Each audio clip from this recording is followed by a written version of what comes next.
Mark Bittman has been one of my biggest influences for a very long time. We've even used some of his recipes in our episodes.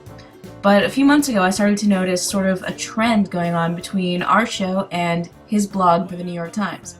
It started when we went home to Florida in January and made a citrus salad using grapefruit, jalapenos, cilantro, and red onions. A few weeks later, Mark Bittman did a very similar citrus salad, also using grapefruit, oranges, red onions, and herbs. Okay, no big deal. Citrus and salad, that's something that's actually kind of common in Florida. Doesn't necessarily mean anything, right? Just coincidence. But then on April 5th, we did our chicken and chickpea tagine with Chef Brendan McDermott, and 4 days later, Mark Bittman's recipe, a chicken and chickpea tagine. Okay. 2 coincidences, not that big a deal. Well, on March 31st, we did a poll on Facebook and Twitter to see what you guys would prefer for an Earth Day episode, urban gardening or vegetarian sustainable sushi. You guys overwhelmingly picked urban gardening, and that's what we did our episode on. But last week, on May 4th, Mark Bittman did this whole big article and recipe on vegetarian sushi. So now that's 3 times that we've done a recipe and Mark Bittman has done something extremely similar or even almost the same exact thing a few weeks later.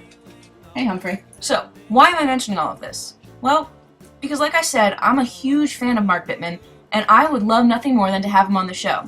So I think it's time for us to all join together and try to convince Mark Bittman to come and do a cook-off with me on Working Class Foodies.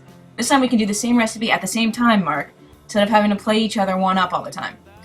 So what I need you guys to do is help get the word out.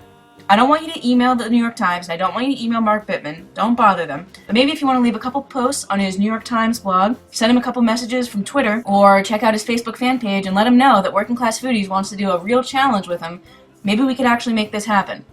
I've already got my Team Foodie shirt, and Mark, if you're watching, I've got a Team Minimalist shirt for you.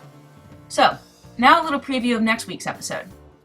Yesterday, on Sunday, I went to Jimmy's 43, a restaurant in the East Village of Manhattan, to help them with their Pig Week kickoff. The farmers from the piggery upstate in Ithaca come in to do a half-pig butchering demo, and they brought tons of amazing food. There was even a bluegrass band playing. It was a big party, and everybody had a great time. The full episode's going to go up next Monday, but if you're in New York, you've got to go by the restaurant and check out all the events they're doing for the Pig Week. We'll see you next week on Working Class Foodies.